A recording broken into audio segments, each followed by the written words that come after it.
한 40대 남성이 함께 사는 처조카를 성폭행했는데 엉뚱하게 이웃 주민이 옥살이를 했습니다.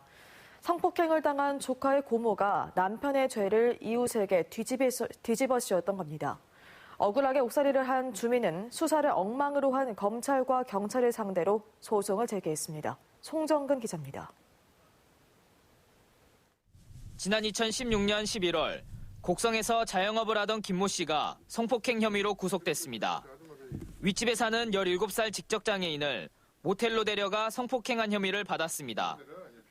김 씨를 범인으로 지목한 사람은 피해자와 함께 사는 고모와 고모부였습니다.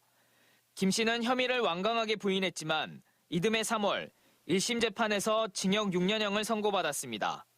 하지만 항소심에서 판결이 뒤집혔습니다.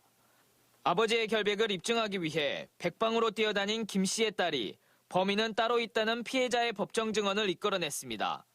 사건 장소인 모텔의 CCTV를 확보하지 않는 등 초동 수사에 문제가 있었다는 걸 밝혀낸 사람도 김 씨의 딸이었습니다.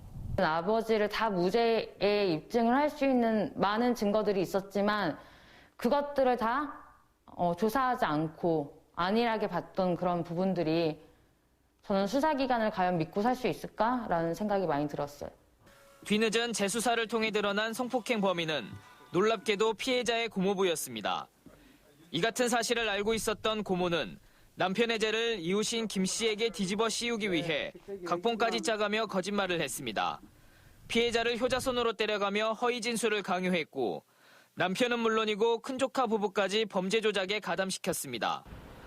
하지만 결국 이 같은 사실이 모두 들통났고 고모는 무고죄 등으로 징역 7년, 고모부는 징역 3년 6개월을 선고받았습니다.